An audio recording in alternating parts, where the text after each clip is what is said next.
شاہ محمود قریشی صاحب سے زیادہ اس وقت ریلیونٹ آدمی کوئی نہیں ہے، کیونکہ یہ ان مذاکرات کا جس کا عدالت نے حالانکہ خواہش کا اظہار کیا تھا، پر ایک مذاق بھی اڑایا جا رہا تھا کہ جی ساتھ میں بیٹھے ہوئے بھی تھے، اور باہر پارلیمنٹ کے اندر کہا جا رہا تھا کہ یہ کیا جرگہ کروایا جا رہا ہے، پنچایتیں کروائی جا رہی ہیں۔ تو شاہ صاحب یہ اس کا تو اب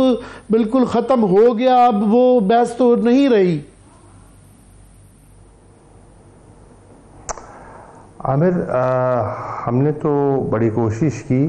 کہ معاملات کو آگے بڑھائیں اور گفت و شنید سے ملک کو اس ہیجانی کیفیت سے نکالیں، اور میں یہ کہتا چلوں کہ اس میں پیش رفت بھی ہوئی، یہ نہیں میں کہوں گا کہ پیش رفت نہیں ہوئی، لیکن جو ایک نقطہ تھا کہ ڈیسولوشن کب ہونی ہے اور الیکشن کب ہونا ہے، اس پر ہمارا اتفاق نہیں ہو سکا۔ گو تحریک انصاف نے بہت گنجائش پیدا کی، ان کے جتنی خواہشات تھیں، مثال کے طور پر ان کا بنیادی مطالبہ کیا تھا؟ ان کا بنیادی مطالبہ یہ تھا کہ پورے ملک میں ایک دن بیک وقت انتخابات کروائے جائیں، اور اگر آپ سٹیگر کر کے انتخابات کرائیں گے تو اس سے انتشار پھیلے گا۔ ان کا دوسرا مطالبہ یہ تھا کہ آپ کا جو 18ویں ترمیم اور جو الیکشن ایکٹ 2017 ہے، اس میں جو کیئر ٹیکر کا کانسیپٹ ہے وہ نہیں رہے گا اگر آپ انتخابات پہلے کروا لیتے ہیں۔ اور تیسرا یہ تھا، ہمارے ہاں انتخابات تو ہو جاتے ہیں لیکن اس کا نتیجہ تسلیم کوئی نہیں کرتا، اور پھر ہم ایک کشمکش میں مبتلا ہو جاتے ہیں۔ ہم نے ان تینوں چیزوں کو اپنے پروپوزل میں پرو دیا، اور جو 90 دن کی شرط ہے آئینی، اس کا بھی ہم نے ایک راستہ، لیگل راستہ ایک نکالنے کا ہم نے ایک معقول تجویز دی کہ ہم ایک آئینی ترمیم کر دیتے ہیں ون ٹائم کی، جس سے کہ یہ جو 90 دن کی تاخیر ہوئی ہے اس سے استثناء حاصل ہو جائے، تاکہ پولیٹیکل کنسنسس ہو جائے اور لیگلی وہ کریکٹ ہو جائے، اور کانسٹیٹیوشن میں کوئی ایسی چیز آڑے نہ آئے جو رکاوٹ بنے۔ اس کے باوجود پیش رفت نہیں ہو سکی۔ اس کی وجہ یہ عامر میری نظر میں اپنا پی ایم ایل این ہمیں ڈیوائیڈڈ دکھائی دے رہی ہے۔ آپ خواجہ آصف کا نقطہ نظر سنیں، آپ ڈار صاحب کا نقطہ نظر سنیں، اس میں خلیج دکھائی دے گی۔ آپ جاوید لطیف کی پریس کانفرنس سنیں اور آپ سعد رفیق کی گفتگو سنیں، اس میں آپ کو دو مختلف زاویے دکھائی دیں گے۔ اسی طرح پی ڈی ایم کے جو سربراہ ہیں مولانا فضل الرحمان، وہ پہلے دن سے مذاکرات کی مخالفت کر رہے تھے، اور ان میں کوئی یکسوئی کہتے ہیں نا ایز اے گورنمنٹ الائنس مجھے دکھائی نہیں دی۔ اور پھر آپ دیکھیں آن ٹاپ آف دیٹ، ہم بات کر رہے ہیں وہ گرفتاریاں شروع کر دیتے ہیں، ہم بات کر رہے ہیں وہ پرویز الہی کے گھر پہ چڑھ دوڑتے ہیں۔ تو اس سب کے باوجود ہم نے کوشش کی لیکن نتیجہ نہیں نکل سکا۔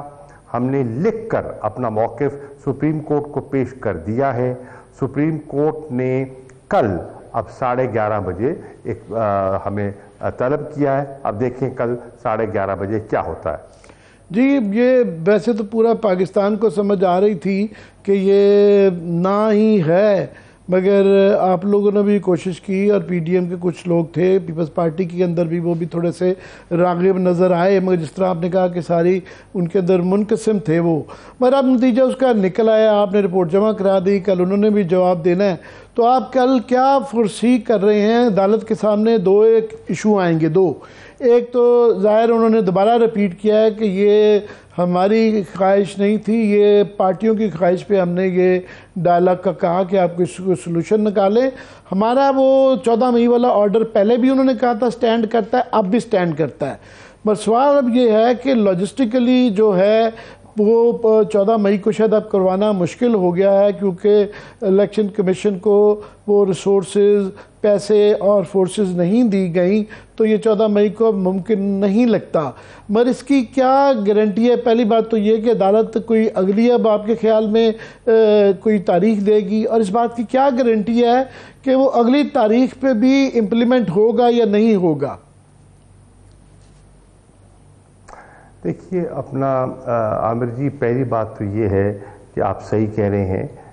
جو آپ نے جن چیزوں کی نشاندہی کی ہے وہ درست ہے، لیکن اب دیکھتے ہیں کل عدالت کیا فیصلہ کرتی ہے۔ انہوں نے بجا طور پر کہا ہے کہ ہم نے کوئی حکم نہیں دیا تھا، ہم نے تجویز پیش کی، اور اس تجویز کی یکے بعد دیگر ہر جماعت نے حمایت کی کہ ہمیں موقع دے، وقفہ کیجئے تاکہ مذاکرات کے ذریعے ہم معاملات کو آگے بڑھا سکیں۔ چنانچہ ہم نے وقفہ دے دیا، معقول وقت دے دیا کہ اگر آپ کوئی سلوشن نکال سکتے ہیں تو نکال کر لے آئیے۔ وہ سلوشن نہیں نکل سکا۔ انہوں نے دوسری بات یہی کہی کہ ہمارا جو آرڈر ہے 14 اپریل کا، وہ فیلڈ میں اٹ سٹیز، وہ موجود ہے، یعنی کہ 14 مئی کے جو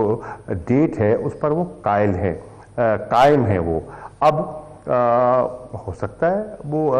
حالات کے مطابق تھوڑی سی نظر ثانی کرے، لیکن جو پرنسپل ہے وہ پرنسپل تو اپنی جگہ موجود ہے کہ آئین کی ایک شرط ہے اور اس شرط کے مطابق انتخابات ہونے ہیں، حکومت کی خواہش کے مطابق نہیں۔ اب آپ دیکھیں، آپ نے ایک اور بات کی ہے، آپ نے کہا کہ الیکشن کمیشن کہے گا کہ جی ہمیں وسائل نہیں ملے، پیسے نہیں ملے، لیکن وہ تو بات مجھے سمجھ آتی ہے کہ وفاقی حکومت نے جان بوجھ کر یہ پارلیمنٹ کو ایز اے ڈھال استعمال کیا۔ انتخابات کی نیت نہ ان کی تھی نہ ان کی ہے، ہرگز نہیں ہے، اور انہوں نے پیسے بھی نہیں دیے۔ لیکن دیکھنا یہ ہے کہ الیکشن کمیشن کے رویے میں یکدم اتنی تبدیلی کیسے آئی ہے۔ پہلے اسی الیکشن کمیشن نے اس فیصلے کو 3 رکنی بینچ کے فیصلے کو قبول کیا۔ قبول کرنے کے بعد انہوں نے شیڈیول جاری کیا۔ شیڈیول جاری ہونے کے بعد انہوں نے درخواستیں امیدواروں سے پنجاب میں وصول کی۔ نہ صرف درخواستیں وصول کی، ان کی جانچ پڑتال کی، نہ صرف جانچ پڑتال کی، فائنل لسٹ آویزہ کی، اور اس لسٹ کے مطابق انہوں نے نشان بھی الاٹ کر دیے۔ اب اس سٹیج پہ اب انہوں نے ایک ریویو پٹیشن فائل کی ہے جو کہ بالکل ان کے پہلے موقف کی نفی کرتی ہے۔ اب لگتا یہ ہے حکومت اور الیکشن کمیشن نہیں چاہتے کہ انتخابات پر آگے بڑھ جائیں، لیکن آئین بڑا واضح ہے، پاکستان کے لوگ انتخابات چاہتے ہیں، اور آپ کسی اوپینین پول آپ سروے کروا کے دیکھ لیں، پاکستان کے لوگوں کی واضح اکثریت سے سمجھتی ہے کہ واحد آئینی اور جمہوری حل ہمارے پاس جو ہے وہ ایک فریش مینڈیٹ ہے بذریعہ نئے انتخابات۔ جی، اس پہ ساری نظریں جو ہے سارے پاکستان کی اور بلکہ ساری دنیا کے، پاکستان بہرحال ایک نیوکلیر کنٹری ہے، پہ الیکشن یہ سپریم کورٹ کے اوپر ساری نظریں سب دیکھ رہے ہیں کہ وہ کیا فیصلہ کرتی ہے۔ 2 بحثیں چل رہی ہیں، میں پہلی بحث کا آپ سے پوچھتا ہوں، پھر دوسری کا، وہ یہ کہ امید یہ کی جا رہی تھی کہ 27 تاریخ کو جو کہ کٹ آف ڈیٹ تھی الیکشن کمیشن کی، کہ اگر ان کو پیسے نہ ملیں، ریسورسز نہ ملیں تو الیکشن پھر آگے مزید ڈیلے ہوگا۔ تو ایک طبقے کا خیال تھا کہ اسی دن جو ہے عدالت جو ہے وہ جس نے نافرمانی کی ہے، حکم عدولی کی ہے، ان کو بلائے گی اور ان سے جواب لے گی۔ مگر پھر اس کے بعد یہ 5 دن کی جو ڈیلے ہوئی، اس کے بعد سے ہم نے دیکھا کہ تلخی زیادہ آ گئی، ایک قسم کا اس کو عدالت کی کمزوری سمجھا گیا، اور یہ سمجھا گیا کہ شاید عدالت کمزور پڑ گئی ہے اور ریلکٹنٹ ہے، اور وہ بجائے کہ جسٹس کارنیلیس بقول اعتزاز احسن کی راہ پہ گامزن ہونے کے، وہ جسٹس منیر کی طرف کوئی نظریہ ضرورت کی طرف مائل نظر آتی ہے۔ کیا کہیں گے آپ؟ میں سمجھتا ہوں کہ اگر وہ نظریہ ضرورت کی طرف مائل دکھائی دیتی تو یہ کبھی نہ لکھتی اپنے آرڈر میں کہ ہمارا 14 مئی کا آرڈر اپنی جگہ قائم ہے۔ دیکھیے، تاریخ تو گراؤنڈ ریالٹیز کو سامنے رکھتے ہوئے آگے پیچھے ہو سکتی ہے، بات ہے پرنسپل کی۔ آئین کو ہم نے فالو کرنا ہے ان لیٹر اینڈ ان اسپرٹ، تو انہوں نے کوشش کی ہے لیٹر اینڈ اسپرٹ کو فالو کرنے کی۔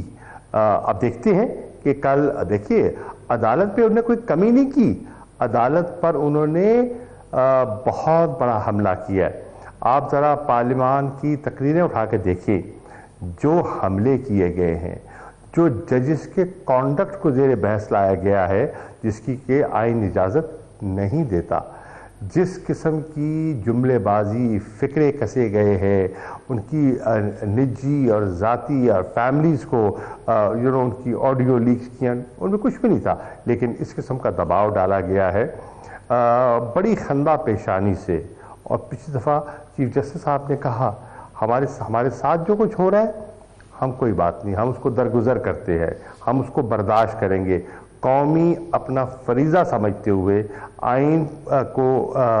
نبھانے کے لیے، آئین کی پاسداری کرنے کے لیے ہم یہ سب تلخیاں برداشت کرنے کے لیے تیار ہیں۔ انہوں نے کی بے پناہ ریسٹرینٹ دکھایا، لیکن اس کے باوجود اگر حکومت ٹس سے مس نہیں ہوتی تو پھر میں سمجھتا ہوں اٹس اے فٹ کیس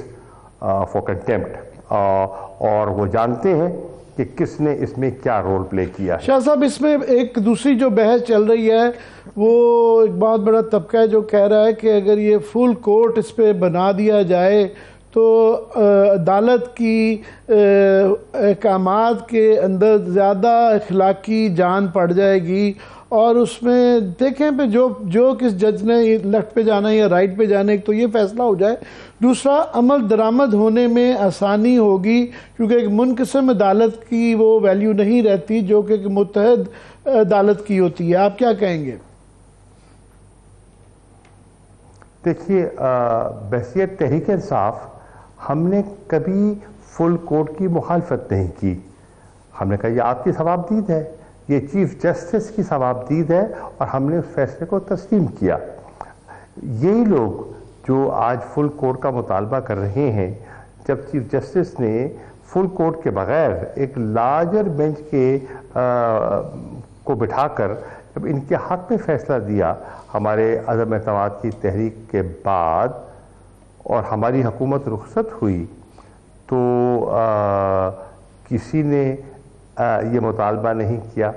اور نہ ہی ہم اس فیصلے کے راستے میں کو ہمیں پسند نہیں آیا، ہم نے اس کو تسلیم کیا۔ اب یہ کیا چاہتے ہیں؟